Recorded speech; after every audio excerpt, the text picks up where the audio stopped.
Bible గ్రంథంలోని ఈ కథను మీరెప్పుడైనా విన్నారా? అదేమనగా, ఒక ధనవంతునికి ఇద్దరు కుమారులు ఉంటారు. ఆ ఇద్దరు కుమారులు అంటే అతనికి ఎంతో ప్రేమ. అయితే ఒకరోజు చిన్న కుమారుడు తన ఆస్తి తనకు ఇవ్వమని అడగా తండ్రి ఇద్దరికి సమానంగా పంచిపెడతాడు.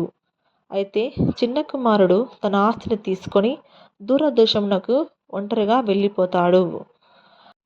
అలా వెళ్ళిన కుమారుడు తన స్నేహితులతో కలిసి తన దగ్గర ఉన్న ధనాన్ని మొత్తం ఖాళీ చేసుకుంటాడు.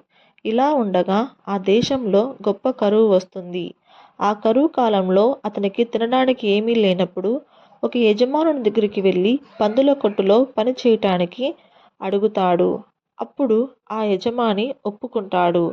అయితే ఆ పందుల కొట్టులో కూడా అతనికి తినడానికి ఏమీ దొరకదు. అప్పుడు అతను బాధతో, అయ్యో, నా తండ్రి దగ్గర ఎంతోమంది పని వాళ్ళకి మంచి ఆహారం ఉందని తిరిగి తండ్రి యొద్దకు వెళ్తాడు. అప్పుడు ఆ తండ్రి దూరం నుంచే తన కుమారుని గుర్తుపట్టి రాజభవనం నుంచి కిందికి వచ్చి అతన్ని హత్తుకొని ముద్దు పెట్టుకొని అతని కొరకు ప్రశస్తమైన వస్త్రములను తెప్పించి ఉంగరాన్ని పనివారికి ఈరోజు మంచి విందు ఏర్పాటు చేయమని చెప్తాడు. అప్పుడే ఇంటికి వచ్చినటువంటి పెద్ద కుమారుడు జరుగుతున్న దాన్ని చూసి ఇంటిలోనికి వెళ్లకుండా బయటే నిలబడి ఉంటాడు. తండ్రి పెద్ద కుమారుని యొద్దకు పరిగెత్తుకుంటూ వచ్చి లోపలికి రమ్మని పిలుస్తాడు. అయితే పెద్ద కుమారుడు లోపలికి వెళ్ళటానికి ఇష్టపడడు. బదులుగా, నీవు నా కోసం ఒక్కరోజు కూడా విందు ఏర్పాటు చేయలేదు కదా అని అడుగుతాడు.